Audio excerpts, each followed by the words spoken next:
BJP Pathanamthitta ജില്ലാ committee ഓഫീസിൽ വാക്കേറ്റവും കയ്യാങ്കളിയും. പുതിയ മണ്ഡലം പ്രസിഡന്റുമാരെ തെരഞ്ഞെടുക്കാനുള്ള അഭിപ്രായ സർവേ മീറ്റിംഗിനിടെയാണ് കയ്യാങ്കളി.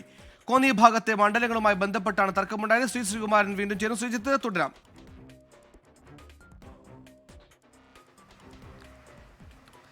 സുഹൈല്, ഇത് രാവിലെ മുതൽ ഇത്തരത്തിൽ ചർച്ചകൾ, അഭിപ്രായ സർവേ ചർച്ചകൾ അവിടെ തുടർന്നുകൊണ്ടേ ഇരിക്കുകയാണ്. രാവിലെ മുതൽ ചെറിയ അസ്വാരസ്യങ്ങളൊക്കെ ഉണ്ടായിരുന്നു. അതാണ് ഏതാണ്ട് വൈകിട്ടോടെ ആയപ്പോഴേക്കും വലിയ തോതിലൊരു തർക്കത്തിലേക്ക് വഴിവെച്ചത്. അത് കോന്നി ഭാഗത്തെ ചില മണ്ഡലം പ്രസിഡന്റുമാരെ തെരഞ്ഞെടുക്കുന്നതുമായി ബന്ധപ്പെട്ടാണ്. അർഹതയില്ലാത്തവർ ഈ ചർച്ചയ്ക്ക് പങ്കെടുത്തു എന്ന ആക്ഷേപമാണ് ഒരു വിഭാഗം ഉയർത്തുന്നത്. അങ്ങനെ അതിൽ നിന്ന് രണ്ടുപേരെ പിടിച്ച് തള്ളി പുറത്താക്കി. അതിനുശേഷം പുറത്തേക്ക് വഴി റോഡരികാണ്, വെട്ടിപ്പുറത്തെ റോഡരികാണത്.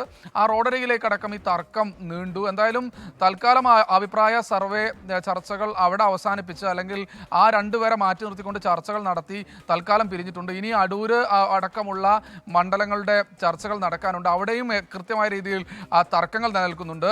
അവിടെയും മണ്ഡലം പ്രസിഡന്റുമാരെ തെരഞ്ഞെടുക്കുന്നതുമായി ബന്ധപ്പെട്ട് നടത്തിയ അഭിപ്രായ സർവേയിന്മേലാണ് വാക്കേറ്റവും ഉണ്ടായത്. ശ്രീജിത്താണ് ഇരു വാർത്തയുടെ വിശദാംശങ്ങൾ നൽകിയത്. കൂടുതൽ വാർത്തകളിലേക്ക് ചെറിയ ഇടവേളയ്ക്ക് ശേഷം.